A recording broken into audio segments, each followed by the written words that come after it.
So in this segment, we're going to be discussing the Labour Party ruling out implementing Leveson 2 and running kind of scared of the newspapers and kind of some of the ironic things around that, in my opinion. So this is Hugh Grant, who settled with The Sun previously, or that media group previously.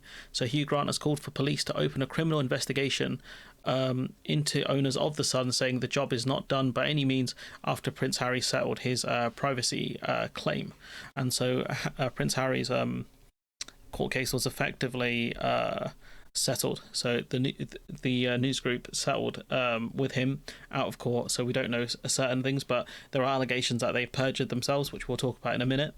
But in terms of this, we'll discuss the Leveson 2 bit first. Clearly now there should be Leveson 2. This is something that was repeatedly promised by the Labour Party in opposition to victims of press abuse over and over again, and now suddenly seems to have disappeared from their priority list now that they're in government. Well, let me put to you what Lisa Nandy, the Culture Secretary, said to my colleague here on Radio 4, Sarah Montague, just yesterday. We've ruled out Leveson 2 as a step that this government will take. We think that a lengthy inquiry that was formulated in a different era before a lot of the cases that we've seen since arise from what happens online, which is where a lot of people consume news nowadays, which wasn't the case previously. And we don't think that the Leveson 2 inquiry is fit for purpose. What do you say to that, Mr. Grant?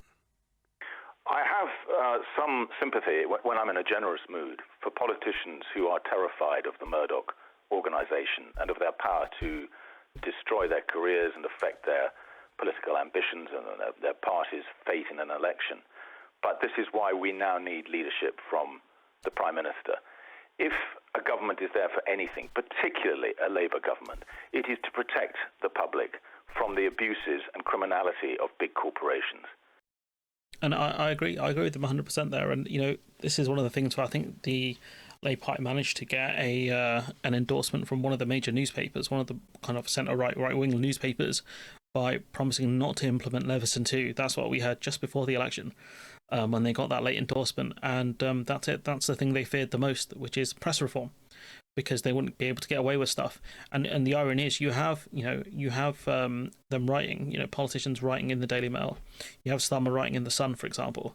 And there was no way he was going to do Leveson 2, and he was writing literally in their newspaper. And you got guys like Graham Hughes talking about the need for press reform. And it's like, again, they failed you once again. And like the idea that you're going to push the Labour Party to the left, like, what are you going to do about it? Like, this is the promise you made to your audience, was it not? You're going to try and do something, and yet all you do is sigh and moan and say, oh, I just don't get it, guys. They're cowards. That's what they are. The Labour Party are, because they're scared of the newspapers, which is something Hugh Grant gets. And the people who made all of these promises beforehand to their audiences to actually try and fight and push the Labour Party, they're cowards as well. Because what are you guys doing? I don't get it. The allegations around the perjury and things like that.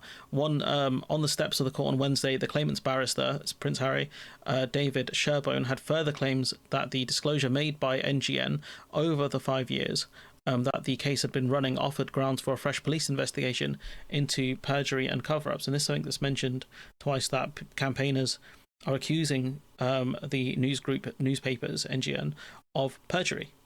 And so if that is the case, then there needs to be a fresh investigation into this, because obviously perjury is illegal. You can't lie in court.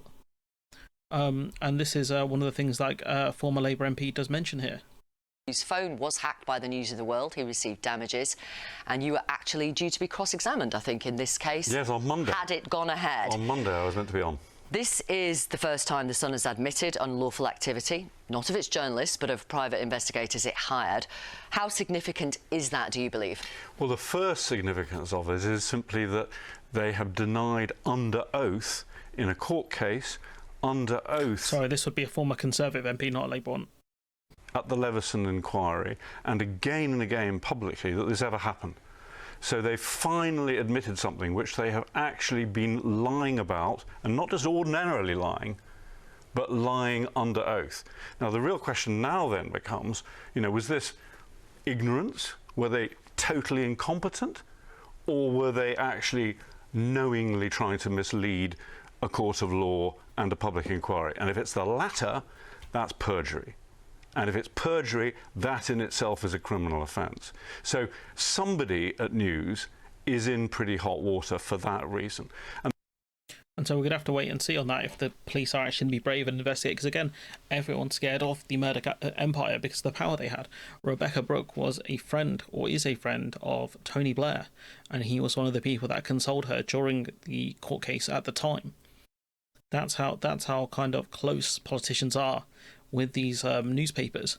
They live in fear of them because they fear at any moment their lives can get pulled upside down and stories can be manufactured against them. But that's more incentive for them to actually push Leveson too, so that politicians don't have to be scared of the of these kind of groups, and people actually have recourse. Because it's not just the politicians that are victims of the newspapers in this country and the tabloids, it's the public.